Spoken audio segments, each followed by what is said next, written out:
سلام دوستان، مثل همیشه با آشپزخونه من خوش اومدین. امروز با هم میریم یه باقلوای خوب و عالی گردویی آماده میکنیم که به شکل حلزونه. لطفا اگر تا حالا مشترک کانال من نشدین دکمه اشتراک و زنگوله کنار اون رو هم بزنین.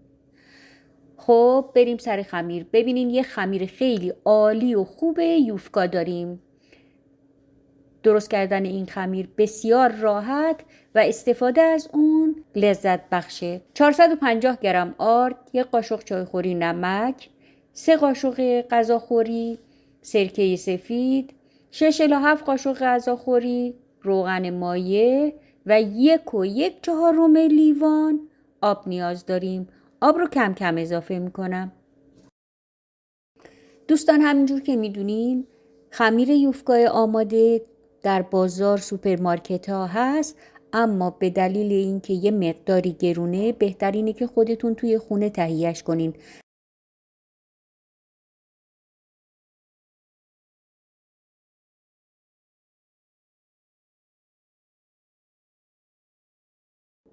خب خمیرمون کم کم داره جمع میشه. 1 و 1/4 لیوان آب رو استفاده کردم. حالا برای مدت 10 الی 15 دقیقه حتما ورز بدین خمیر رو روی سطح صاف. حتما خمیر باید ورز بخوره تا یه خمیر خوبی داشته باشین که راحت بتونین استفاده کنین. 1 ساعت خمیر رو استراحت میدم.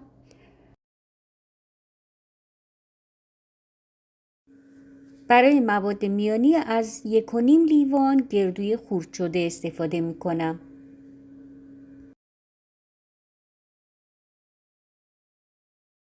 حالا 2 قاشق آرد سفید و 2 قاشق آرد نشاسته رو با هم مخلوط میکنم. فرقی نمیکنه از چه آرد نشاسته ای استفاده کنین. برای تهیه شربت باقلوا از 3 لیوان شکر و 2 لیوان آب استفاده کردم. همینطور از 1 لیموی کوچیک. میتونین 2 قاشق آب لیمو اضافه کنین یا جوهر لیمو. و بعد از جوش اومدن 10 دقیقه گذاشتم تا بجوشه. بعد از 1 ساعت خمیرمون به عمل اومده. یه مقداری پف خمیر رو میگیرم و بعد اونو قسمت بندی میکنم. خمیر رو میتونین به صورت چشمی به تکه‌های کوچیک تقسیمش کنین یا اینکه وزن کنین تا تقریبا برابر هم باشن زباله هاتون. من زباله های بین 30 تا 33 گرم دارم.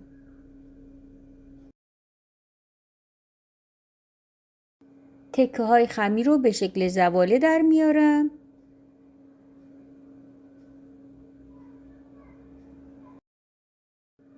ببینید چه خمیر با کیفیتی، کاملا کش میاد و نازک میشه بدون اینکه پاره بشه.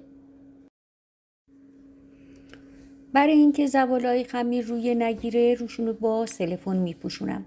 حالا از اون آردی که درست کردیم 2 قاشق آرد سفید و 2 قاشق نشاسته استفاده میکنم. کامل زیر و روی زباله‌های خمیر رو پر از آرد میکنم و با وردنه اونا رو باز میکنم.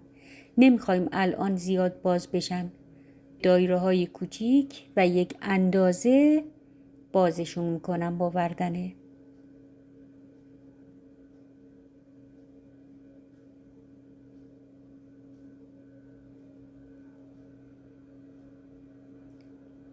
سعی کنین کاملا آغشته به آرد بشن و این آرد باعث میشه که حالت لغزندگی بیشتری داشته باشه خمیر و بهتر باز بشه و نازکتر بشه. بعد از اینکه تمام زباله‌های خمیر رو بازشون کردم دوباره روی سطح کار رو آرد پاشی میکنم همینجور که میبینین و بعد خمیرها رو یکی یکی گذاشته و روشون رو باز با صافی آرد میپاشم یا با الک. میتونین 3 تایی، 4 تایی، 5 تایی این کار رو بکنین. من معمولا خمیرها رو 4 تا 4 تا میذارم که خیلی راحت باز میشه.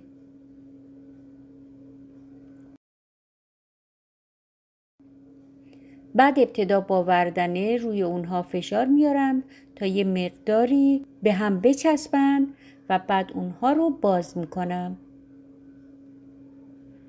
هیچ نگران نباشین چون اصلاً این خمیرها به هم نمیچسبه جوری که جدا نشه.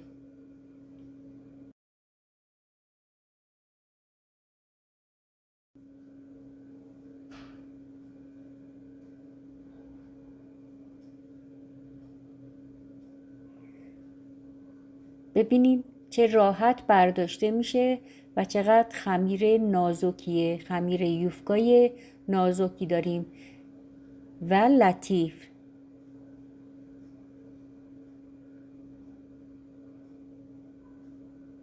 به همین راحتی برداشته میشن. میتونین این خمیر رو نگه دارین توی فریزر برای یه مدتی روی نایلون.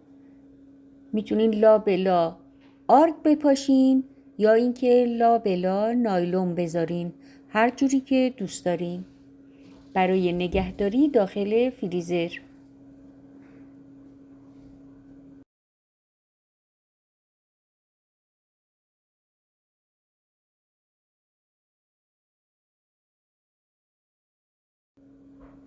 و بعد به این راحتی پیچیده میشه و میتونم اونو داخل فریزر نگهداری کنم. قالب یا بهتره بگم سینی که من استفاده میکنم قطر 30 سانت داره. با کره چربش میکنم و کنار میذارم. خمیرهای یوفکایی که درست کردیم یکی یکی از وسط به 2 نیم میکنم و بعد به این شکلی که میبینین وسط نیم دایره رو گرفته و جمعش میکنم. 2 طرف نوک تیز اونو کنار هم میارم و روی اون گردوی خرد شده میریزم. بعد خمیر رو به این شکلی که میبینین خیلی محکم و منسجم میپیچمش.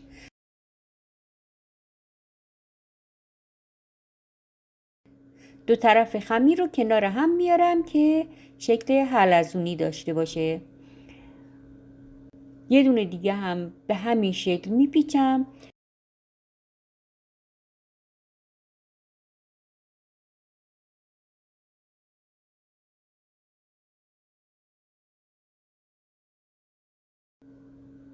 حتما محکم بپیچین که گردوی خرد شده بیرون نریزه.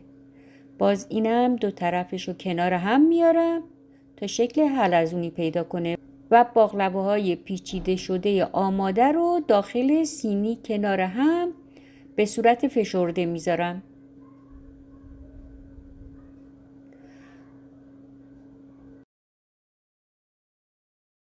برای وسط اون هم به این شکل یک دونه کامل استفاده میکنم. جمعشون میکنم به صورت چیندار بشه و بعد یه مقدار گردوی خرد شده توی اون میریزم و به صورت بقچه‌ای جمعش میکنم. برای مواد میانی میتونین از هر نوع مغزی که دوست داشتین استفاده کنین. خب ببینین این آخری رو من اینجا در مرکز سینی قرار میدم. 200 گرم کره رو بازش کردم و با قلم تمام این 200 گرم کره رو روی باقلواها میدم. بعد اونو توی فری که از قبل گرم کردم با 180 درجه سانتیگراد برای مدت 30 تا 35 دقیقه میذارم تا بپزه و آماده بشه. باقلوا آماده شده. باقلوای داغ و شربت سرد. شربت رو کامل روی باقلوا میریزم. حدود نیم تا 1 ساعت طول میکشه تا باقلوا شربت رو جذب کنه. بعد روی اونو با مقداری پودر پسته تزیین میکنم.